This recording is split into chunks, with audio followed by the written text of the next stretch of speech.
The Great Hall of Harmony Prime was silent.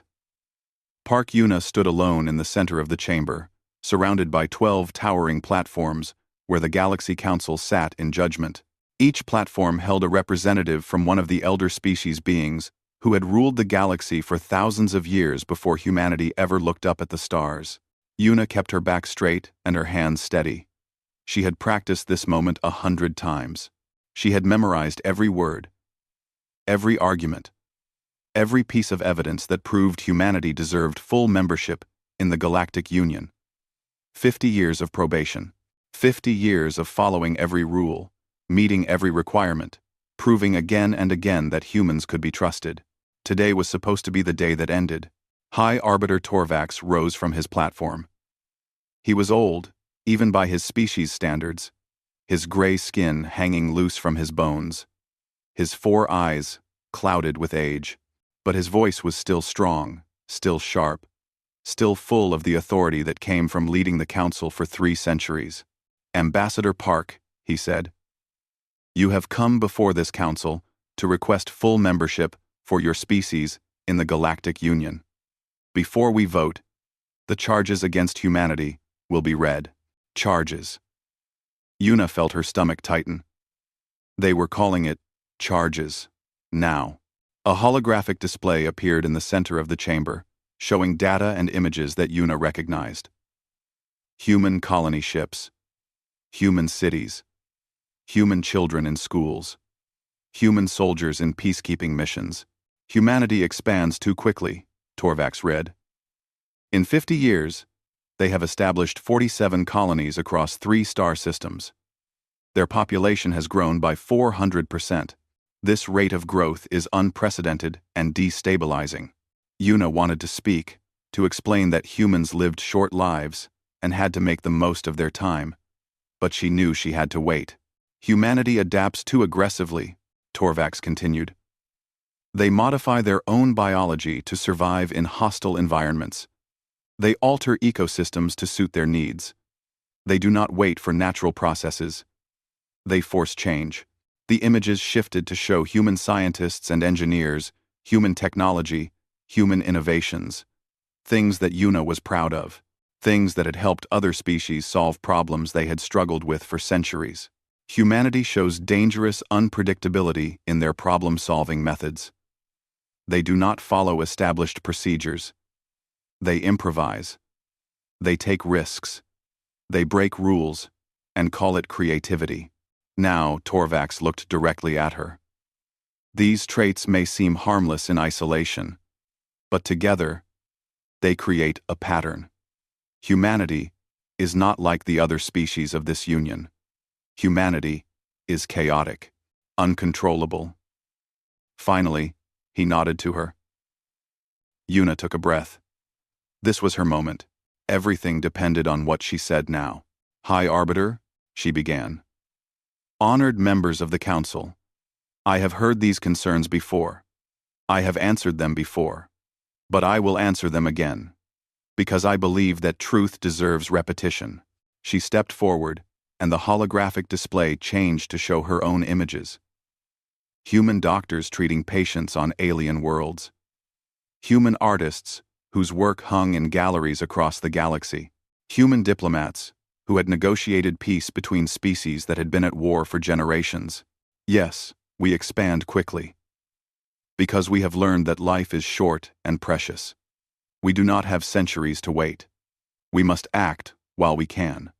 But we do not expand at the expense of others. We have never taken what was not freely given. She moved to the next image. Yes, we adapt.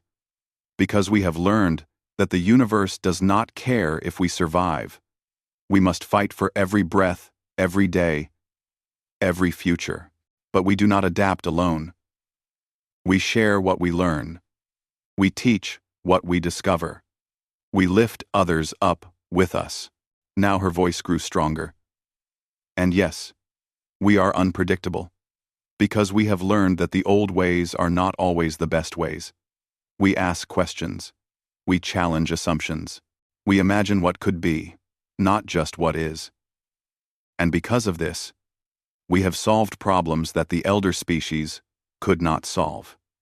We have cured diseases. We have created new technologies. We have brought peace where there was war. She looked at each council member in turn. You call these things dangerous. I call them gifts. Humanity does not ask to be feared. We ask to be partners. We ask to be given the chance to prove what we can do. Not in isolation, but together with all of you. She stopped. She had said everything she could say. Now, it was up to them. Torvax nodded slowly. The Council will now vote. All in favor of granting Earth full membership in the Galactic Union? One hand rose. Just one. Ambassador Revan of the Helios Collective, the youngest member of the Council. The only one who had ever visited Earth. She met Yuna's eyes and gave a small, sad nod. All opposed? 11 hands rose. Yuna felt the world tilt around her. She had prepared for this possibility. She had told herself she was ready for it. But now that it was happening, she felt like she was drowning. The motion fails, Torvax said. Membership is denied, but he was not finished. He looked down at a document in front of him, and when he spoke again, his voice was cold. Furthermore, the Council invokes Article 7 of the Galactic Charter, Containment Protocol. Yuna's blood went cold. What? Earth and all its colonies will be quarantined indefinitely. No trade. No travel. No communication with any member species of the Galactic Union. Human vessels found outside the quarantine zone will be destroyed. Human citizens found on Union worlds will be detained. You cannot do this, Yuna said. We have done nothing wrong. We have followed every law. The law is what this council decides, Torvax said. And we have decided that humanity is too dangerous to be allowed to spread further. This is not punishment, Ambassador. This is prevention. For the good of the galaxy. Ask. Guards appeared at Yuna's sides, their weapons drawn. She was being escorted out, removed, erased. But before they could take her, she pulled out her communicator. Her fingers moved fast. Faster than the guards could react. She typed one message and sent it to Earth, to Sol. To the underground command center, where Fleet Admiral Cho De-wan was waiting. The message was simple. They've made their choice. Now, we make ours. Then the guards grabbed her arms and pulled her away. The great doors of the council chamber closed behind her with a sound like a tomb, sealing shut. On Earth, Admiral Cho read the message. He was an old man now, but his mind was still sharp, and his heart was still strong. He had served humanity for 40 years. He had fought in wars and negotiated peace. He had hoped, truly hoped, that this day would end differently. But he had prepared for this. He stood in the command center, surrounded by his officers. The best and brightest humanity had ever produced. Scientists, engineers, soldiers, strategists. They had been working in secret for years, preparing for the possibility that the galaxy would turn against them. Now that day had come. Cho looked at the faces around him. Young and old. Men and women.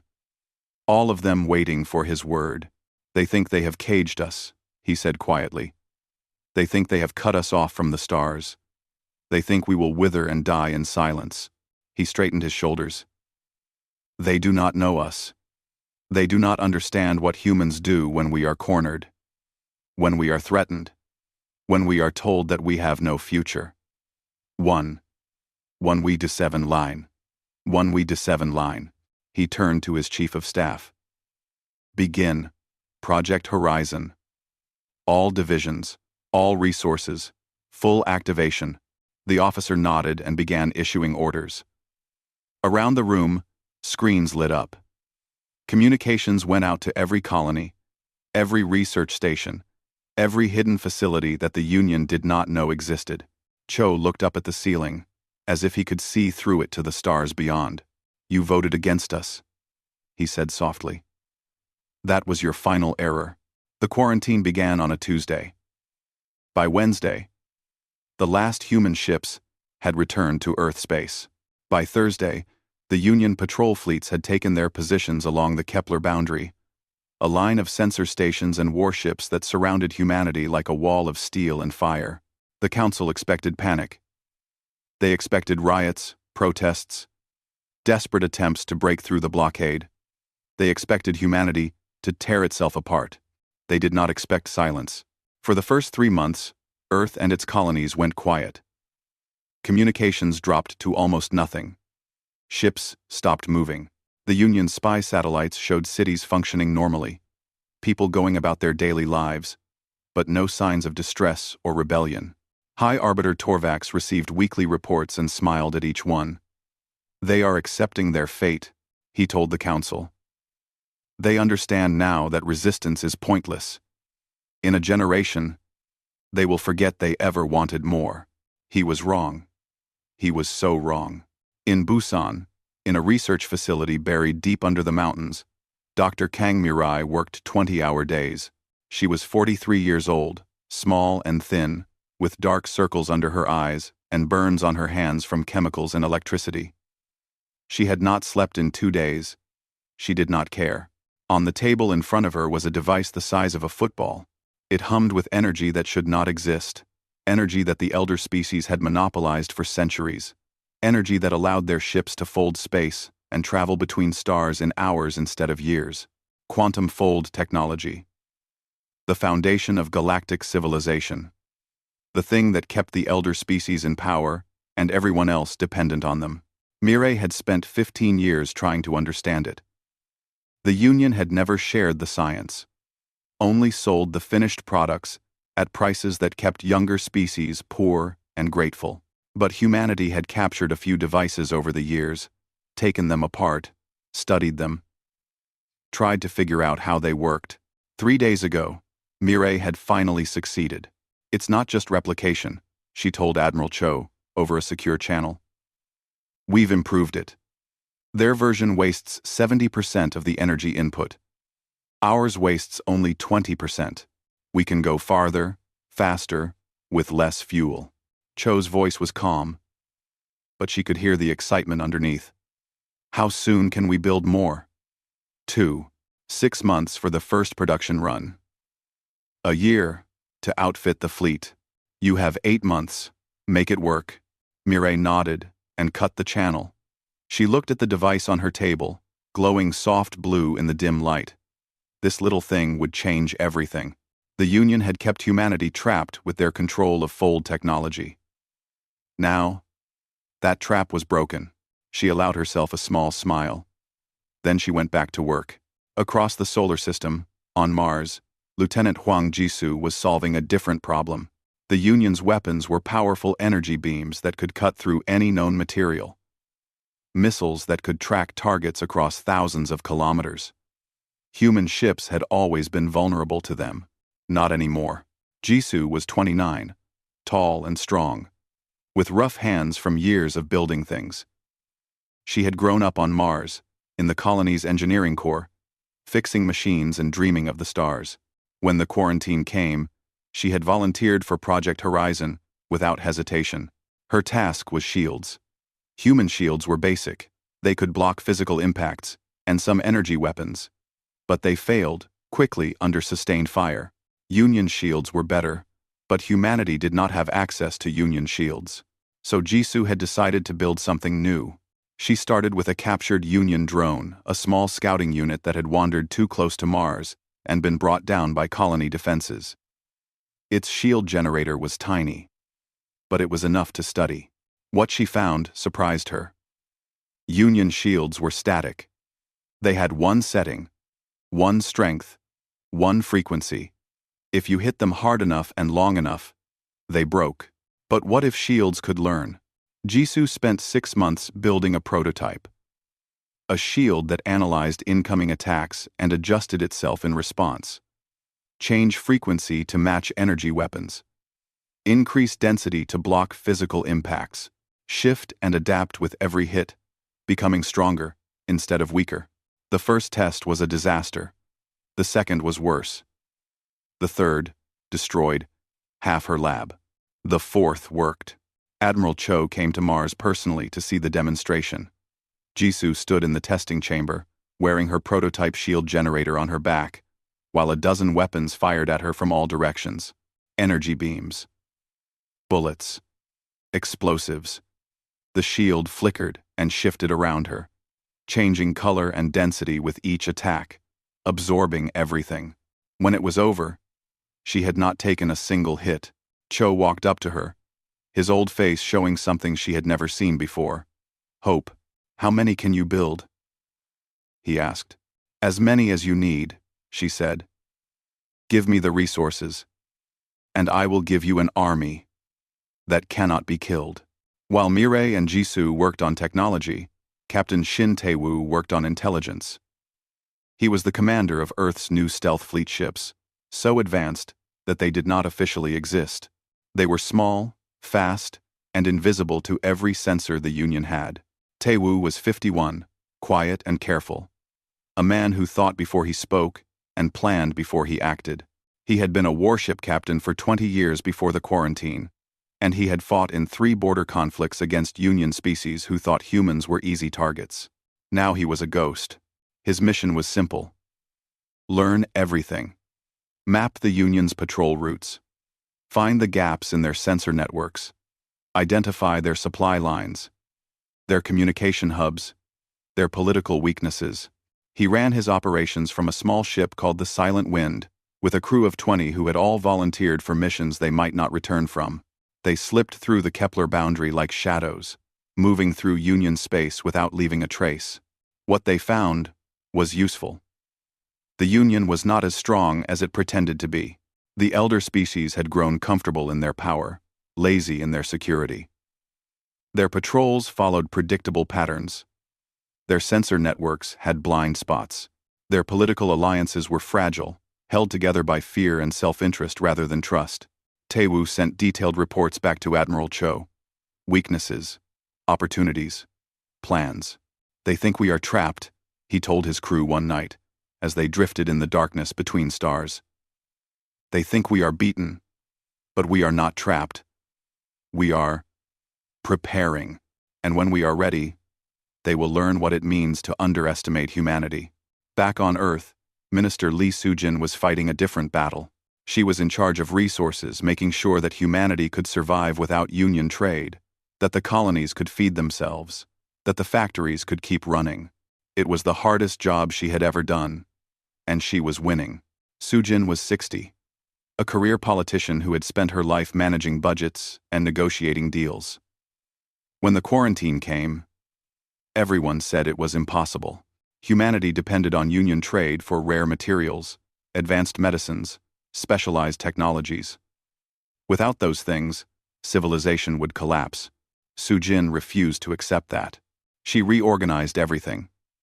Farms were expanded. Mines were reopened. Factories were rebuilt to produce what had previously been imported. Colonies that had specialized in one thing learned to do many things. Waste was recycled. Nothing was thrown away. It was hard. People complained. Industries that had been comfortable were forced to change. But Soo-jin pushed and pushed and pushed, and slowly, month by month, humanity became self-sufficient.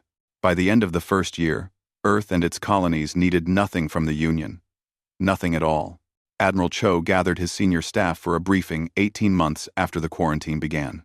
Mirai was there, and Jisoo, and Tae-woo, and Soo-jin, and a dozen others who had given everything to Project Horizon. "Report," Cho said. Mirai spoke first. "The fold drives are ready. We can outfit 5,000 ships within 2 months. Jisoo was next. Adaptive shields are in full production. Every combat vessel will have them. Then Tae-woo. I have mapped their entire defensive network. I know where they are weak. Quote, Tae-woo. Quote, finally, Soo-jin. Our economy is stable. We can sustain a prolonged campaign if necessary. Cho looked at them all. These brilliant, determined, unbreakable people. Humanity's best. The Union believes we are dying quietly in our cage, he said. They will learn the truth soon enough. Prepare for Phase 2. In the Great Hall, on Harmony Prime. High Arbiter Torvax read his weekly report on humanity and saw nothing but silence and compliance. He had no idea that the silence was not surrender. It was the sound of humanity getting ready. The first sign that something had changed came on a quiet night in Union space. 3 patrol ships were making their regular sweep along the Kepler boundary, the same route they had followed every week for 2 years. Their sensors showed nothing. Their communications were normal. Their crews were bored. Then they vanished. No distress signal. No explosion. No debris. The 3 ships simply stopped transmitting. And when a search team arrived 12 hours later, there was nothing to find. Empty space. Cold stars. Silence. High Arbiter Torvax read the report and frowned. Equipment failure, he decided. Old ships, lazy maintenance. He ordered an investigation and forgot about it. 2 weeks later, Union Station Calyx went dark. Calyx was one of the largest trading hubs in the galaxy, a massive structure orbiting a gas giant, home to 50,000 permanent residents and millions of visitors every year. It was a symbol of Union power and prosperity. For 6 hours, no one could reach it. Communications were dead. Ships that approached were turned away by automated defenses. The Council sent emergency teams. Prepared for disaster. A reactor explosion. A terrorist attack. A plague. What they found was stranger. The station was fine. Everyone was alive. Nothing was damaged, but the entire computer system had been wiped clean. Every file.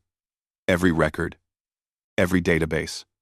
All the information that Calyx had collected about human technology, human biology, human psychology, gone. Erased so completely that not even fragments remained. Torvax called an emergency session of the Council. "This is an attack," he said. "The humans are responsible." Ambassador Revan, the one council member who had voted for humanity, raised her hand. "Do we have proof? Who else would do this? Who else would target information about humans?" "Perhaps we should ask them," Revan said. "Open a channel. Talk to them." "We do not negotiate with quarantined species," Torvax said coldly. "We respond with strength." He ordered the Union fleet to increase patrols along the Kepler boundary. He ordered intelligence services to investigate human activity. He ordered weapons research to prepare for possible conflict. But he did not understand what he was facing. Commander Bakehana had been running ghost operations in Union space for 18 months. She was the head of Earth's intelligence division, a woman of 45 who had spent her life learning how to be invisible. She could speak 12 languages. She could forge any document. She could become anyone she needed to be. Her operatives were spread across the galaxy, humans who had been living on Union worlds when the quarantine began, humans who had chosen to stay behind and become Earth's eyes and ears. They looked ordinary. They had ordinary jobs, ordinary homes, ordinary lives. But they were watching everything. It was Hana's people who had disabled the patrol ships. They had not destroyed them, just shut down their systems and towed them away to a hidden location where Earth scientists could study them. It was Hana's people who had wiped Calyx's databases. And it was Hana's people who were now moving to the next phase. She called it the Awakening. On a dozen Union worlds, small things began to go wrong. Supply shipments were delayed. Communications networks developed glitches. Political allies received false information that made them distrust each other. Nothing big, nothing obvious. Just enough to create confusion, suspicion, doubt. The Union's strength came from its unity. 12 elder species working together, sharing resources, supporting each other. Hana's job was to crack that unity, to plant seeds of conflict that would grow over time. And it was working. Torvax received reports of disputes between council members. Trade agreements were breaking down. Military commanders were blaming each other for the failures along the Kepler boundary. The perfect machine of the Galactic Union was starting to grind. But Hana was not finished. One morning, every communication device in the galaxy received the same message at the same moment. Every screen, every speaker, every holographic display in every language, on every world. The message was from Earth, citizens of the Galactic Union. 2 years ago, your council voted to imprison humanity. They told you we were dangerous. They told you we needed to be contained. They told you that this was for your protection. They lied. We asked for partnership. We offered friendship. We wanted only to stand beside you as equals, to share what we have learned, to build a better future together. Your council refused. Your council chose fear over hope. Your council locked us away and called it justice. But you cannot cage what you do not understand. And you do not understand humanity. We are still here. We are stronger than ever. And we are giving you one chance to reconsider. Tell your council to end the quarantine. Tell them to talk to us. Tell them that there is still time to choose peace. Or do not. The choice is yours. But know this. We will not stay in our cage forever. And when we come out, we will remember who stood with us and who stood against us. This is your one chance. Do not waste it. The message ended. Across the galaxy, billions of beings looked at each other in shock. Some were afraid. Some were angry. Some, more than the council wanted to admit, were curious. On Harmony Prime, Torvax watched the message 3 times. His 4 eyes were hard with fury. This is a declaration of war, he said. It is a request for negotiation, Revan argued. They are offering peace. They are threatening us. They have attacked our stations, disabled our ships, infiltrated our worlds. This is not peace. This is aggression. Then let us talk to them. Let us find out what they want. We know what they want. They want to spread their chaos across the galaxy. They want to tear down everything we have built. They want to replace our order with their anarchy. Torvax stood, his old body trembling with anger. I will not allow it. I will not let these humans destroy 10,000 years of civilization. Then, he turned to the council. I call for a vote. Full military response. The combined fleet will be mobilized. We will go to Earth, and we will end this threat once and for all. Revan stood as well. This is madness. I know that they are animals, Torvax said. Clever animals, perhaps. But animals cannot stand against the full might of the Galactic Union. The vote was 11-1. The same as before. The combined fleet was mobilized. Over 10,000 warships from every member species. The largest military force ever assembled in galactic history. Carriers, battleships, destroyers, cruisers, fighters, bombers, troop transports, medical ships, supply vessels. It took 2 weeks to gather them all, to coordinate their commands, to plan their attack. They would go to the Kepler boundary. They would break through Earth's defenses. They would occupy Earth's colonies. They would force humanity to surrender. And if humanity did not surrender, they would destroy them. Admiral Cho received the intelligence reports from Commander Hanna. He read them carefully, noting the fleet composition, the command structure, the attack plans. Then he called his own commanders together. Captain Shin Tae-woo, Lieutenant Huang Jisoo, Pilot Oh Yarim, the best fighter pilot in the fleet, and dozens of others, the men and women who had spent 2 years preparing for this moment. They are coming, Cho said simply. 10,000 ships. They expect to crush us.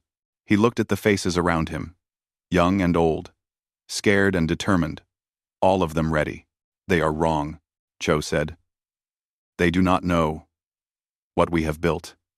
They do not know what we can do. They think they are coming to execute a prisoner.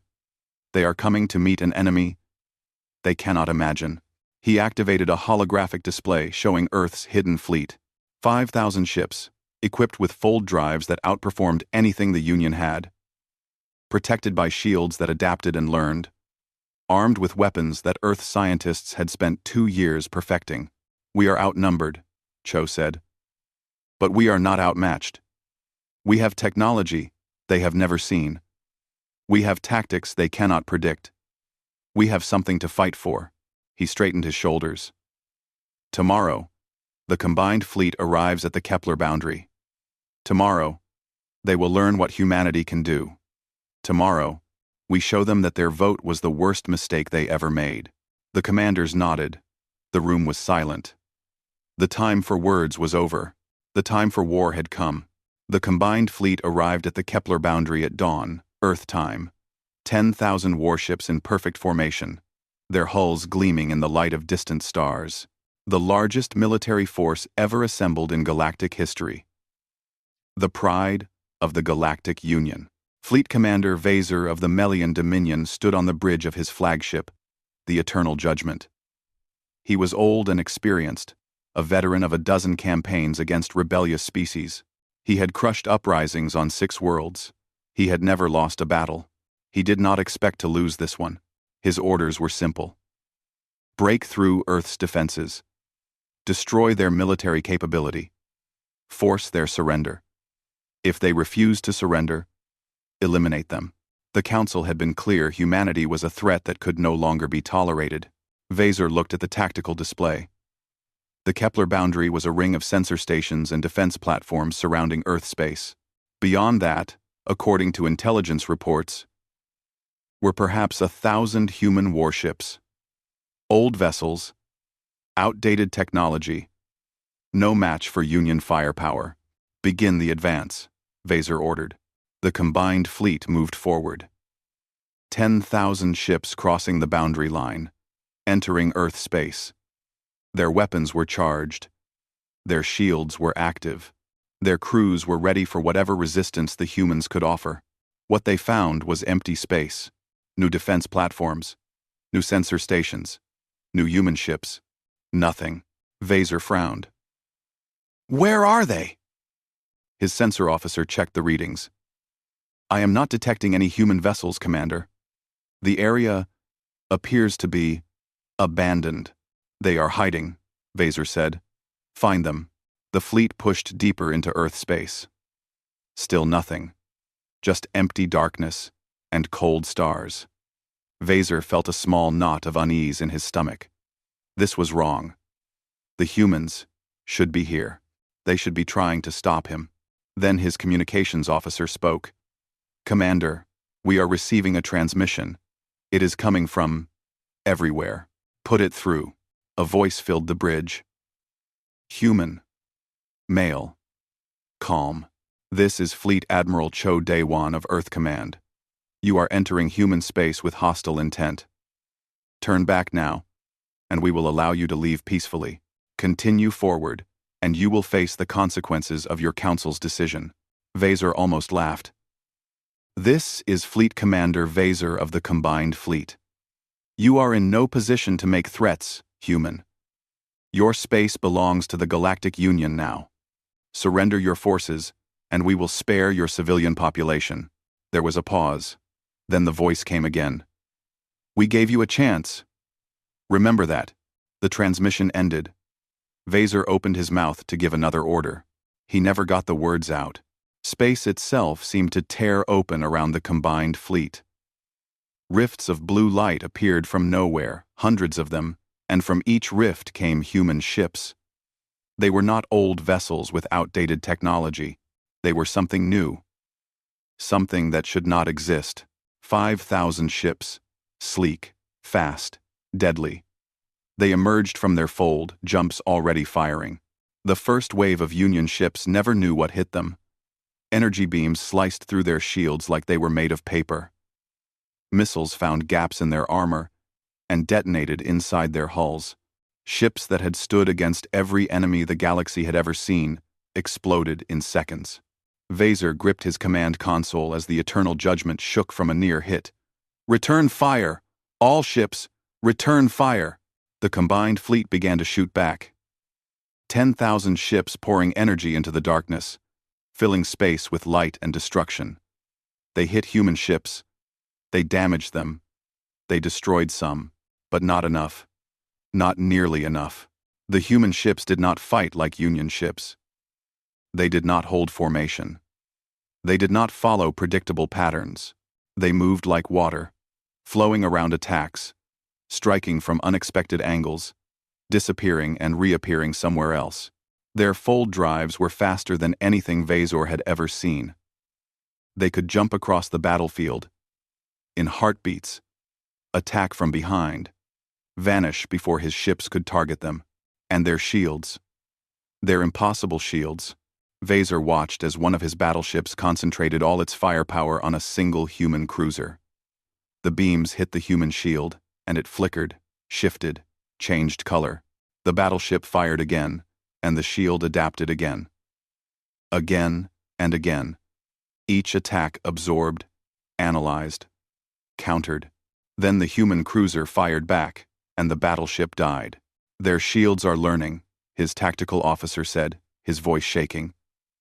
"Every time we hit them, their shields get stronger. We cannot break through." Vazor felt cold. This was not possible. This was not how battles worked. Superior numbers were supposed to mean victory. The Union had 10,000 ships. The humans had 5,000. The math was simple, but the math was wrong. Captain Shin Tae-woo commanded Earth's first battle group from the bridge of the Righteous Fury. He had spent 18 months learning everything about the Union fleet. Their tactics, their weaknesses, their commanders. He knew how they thought. He knew how they would react, and he used that knowledge to destroy them. Group 3. "Fold to coordinates 774, he ordered. Group 5. Flank right. Group 8. Target their command ships. His ships moved like one organism, coordinated by quantum-linked communications that the Union could not jam or intercept. They struck at weak points, avoided strong ones, created chaos in the Union formation. The Union ships were designed to fight in formation, supporting each other, combining their firepower. Tae-woo broke their formations apart. He isolated ships. He forced them to fight alone, and alone, they died. Lieutenant Hwang Jisoo watched the battle from the engineering bay of the Unbreakable, monitoring her adaptive shields in real combat for the first time. Every hit that came in was data. Every attack was a lesson. The shields learned and grew stronger, just as she had designed them. She saw Union weapons that should have destroyed her ship splash harmlessly against barriers that had not existed 10 seconds before. She saw energy that should have torn through armor, absorbed, and dispersed. Her creation was working. Her shields were saving lives. But the best moment came later, when a Union destroyer concentrated all its weapons on the Unbreakable and fired everything it had. The shield flared bright blue, then gold, then white, and held. The destroyer exhausted its energy reserves. Before it could recharge, the Unbreakable's weapons tore it apart. Jisoo allowed herself a small smile. In the fighter wings, pilot Oh Yerim was having the time of her life. She was 26 years old, the best pilot in Earth's fleet, and she had trained for this moment since she was 16. Her fighter was an extension of her body. Her weapons were extensions of her will. She led her squadron through the heart of the battle, weaving between capital ships, dodging fire, striking targets with perfect precision. She had killed 14 Union fighters in the first hour. By the third hour, she had lost count. But she had a special mission. Admiral Cho had given it to her personally. "Take out the flagship," he had said. "Cut off the head, and the body will fall." The eternal judgment was in the center of the Union formation, surrounded by escort ships. Getting to it should have been suicide. Yerim did it anyway. She led her squadron in a fold jump that put them inside the escort perimeter, appearing from nowhere just kilometers from the flagship's hull. The Judgment's point defense guns opened fire, but Yerim was too fast, too agile. She flew through the barrage like it was not there. Her squadron deployed EMP charges along the flagship's spine, specially designed devices that Jisoo's team had built to overload Union power systems. They attached to the hull and detonated in sequence, sending cascades of electricity through the ship's systems. The Eternal Judgment went dark. Its weapons stopped firing. Its engines stopped burning. It drifted, helpless, blind. Commander Vazor stood on his dead bridge, surrounded by dark screens and silent consoles. Emergency lights flickered. Officers shouted in confusion. The most powerful warship in the galaxy was a floating coffin. He knew then that he had lost. Not just the battle. Everything. The combined fleet fought for 9 hours. By the end, they had lost over 6,000 ships. Humanity had lost 800. Admiral Cho gave the order to cease fire. He broadcast to the surviving Union. Ships battered, broken, terrified. This is Admiral Cho. The battle is over. You are defeated, but you are not destroyed. Go home. Tell your council what you saw today. Tell them what humanity can do. Tell them this was mercy. He paused. Tell them the next time will not be. The survivors fled.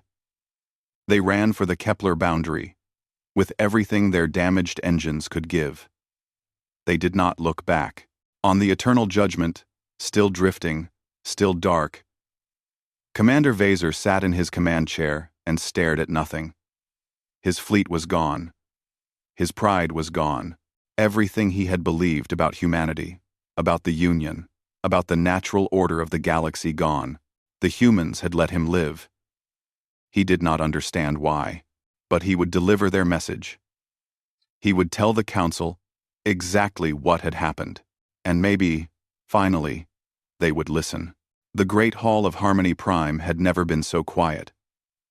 The 12 platforms of the Galaxy Council were full, but no one spoke. They sat in their seats and waited. And for the first time in 10,000 years, they were afraid. Commander Vaser had delivered his report. He had stood before them with his uniform torn and his body bruised, and told them exactly what had happened at the Kepler boundary. 6,000 ships destroyed. The greatest fleet in galactic history, broken in 9 hours by an enemy they had dismissed as animals. They let me live, Vaser had said. They could have killed us all, but they chose not to. They wanted me to tell you. They wanted you to know. High Arbiter Torvax had listened in silence. His 4 eyes were fixed on some point in the distance, seeing nothing. Everything he believed, everything he had built his life on, had crumbled around him. The humans were supposed to be weak. They were supposed to submit. They were supposed to prove that his decision was right. Instead, they had proved that he was a fool. Now a ship was approaching Harmony Prime. A human ship. Ambassador Park Yuna was coming back. The great doors of the council chamber opened, and Yuna walked in. She was not alone. Behind her came Admiral Cho Daewon, his uniform crisp and his bearing straight, despite his age. And behind him came the others. Dr. Kang Mirei, Captain Shin Taewoo, Commander Baek Hana, Lieutenant Huang Jisoo, and Pilot Oh Yarim. The faces of humanity's transformation. The people who had turned a trapped species into a galactic power. Yuna walked to the center of the chamber and stopped. She stood in the same spot where she had stood 2 years ago. When the council had voted to cage her people, she remembered the fear she had felt then. The desperation, the helplessness. She did not feel those things now. High Arbiter, she said. Members of the council. 2 years ago, you voted against Earth. You called us dangerous. You called us chaotic. You called us a threat to the galaxy. She paused. You were right. Torvax looked at her with something like confusion. We are dangerous. Yuna continued. To anyone who tries to cage us. We are chaotic. To anyone who thinks they can control us. We are a threat. To anyone who believes that power gives them the right to oppress the weak. She let the words hang in the air.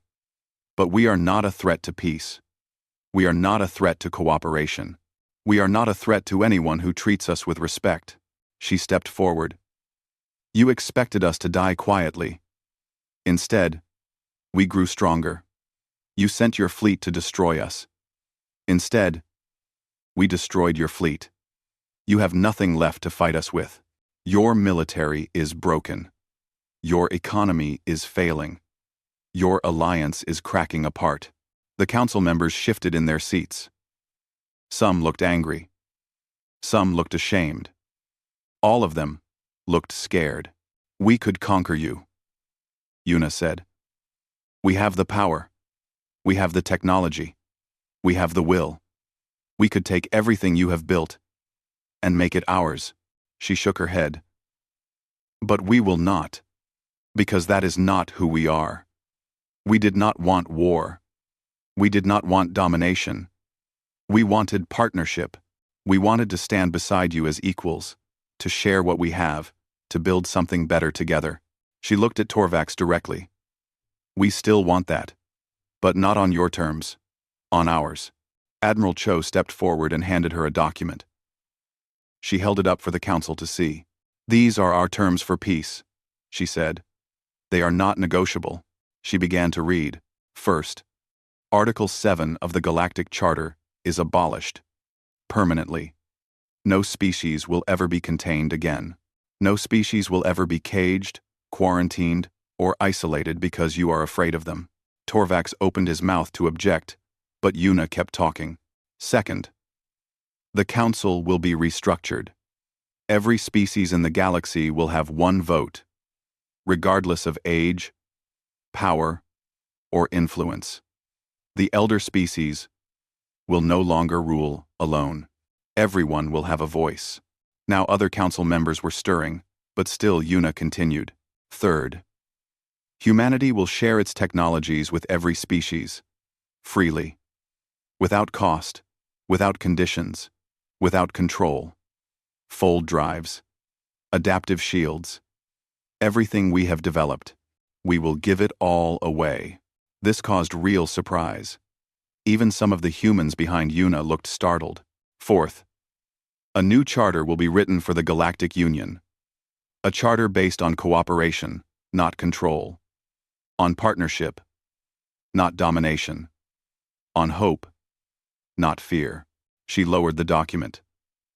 These are our terms. Accept them, and there will be peace. Reject them, and we will leave you to face the galaxy alone. A galaxy that now knows you can be beaten. Silence. Long, heavy silence. Then Torvax spoke. His voice was tired, old, broken. "Why?" he asked. "You have the power to take everything. Why do you not use it?" Admiral Cho answered. He stepped forward, and his voice was calm and steady. "Because we remember what it felt like to be powerless. We remember what it felt like to beg for respect and receive contempt. We remember what it felt like to be told that we had no future, that we were less than others, that we did not matter." He looked at Torvax with something that might have been pity. "We are not here to replace you. We are not here to become what you were. We are here to make sure that no species ever feels the way you made us feel. No one should be caged. No one should be dismissed. No one should be told that they are not good enough." He stepped back. "That is why we offer mercy. Because we are better than you were. Because we have to be." Torvax stared at him for a long moment. Then, he looked at the document in Yuna's hands. Then, he looked at the other council members. "We must vote," he said quietly. Ambassador Revan stood. "I vote to accept the terms." One by one, the others stood. Some quickly, some slowly, some with relief, some with shame. But they all stood. All 11 of them. Torvax was the last. He rose from his platform on shaking legs and looked at Yuna. "The vote is unanimous," he said. "We accept your terms." Yuna nodded. "Then we have work to do." 1 year later, the Galactic Union became the Galactic Federation. The old council was dissolved. The new assembly included representatives from every species in the galaxy, each with an equal vote. The charter was rewritten, the laws were changed, the future was remade. Humanity shared its technology, just as Yuna had promised. Fold drives that were faster and more efficient, shields that adapted and learned, medical advances, agricultural innovations, everything they had developed in their 2 years of isolation, given freely to anyone who wanted it. The old hierarchies began to dissolve. Species that had been dominated for centuries found their voice. Species that had dominated learned to listen. It was not easy. It was not quick. But it was happening. Ambassador Park Yuna addressed the first assembly of the Galactic Federation. She stood at the podium and looked out at the representatives of 100 species, all watching her, all waiting to hear what she would say. 2 years ago, she began. The galaxy voted against humanity. They called us dangerous. They called us chaotic. They tried to cage us, to silence us, to make us disappear. She smiled. They failed. But we are not here to gloat. We are not here to remind you of your mistakes. We are here to build something new, something better, something that none of us could build alone. She looked at the faces around her, human and alien, old enemies and new friends. The galaxy tried to break us. Instead, it made us stronger. It made us united. It made us determined to prove that we are more than what you feared. She raised her hand. And behind her, a holographic display lit up. It showed the flag of Earth flying alongside 100 others. 100 species. 100 worlds. 100 futures. Joined together. This is what we can be, Yuna said. Not conquerors, not victims. Partners. Equals. Builders of a future. That includes everyone. She lowered her hand. The galaxy voted against us.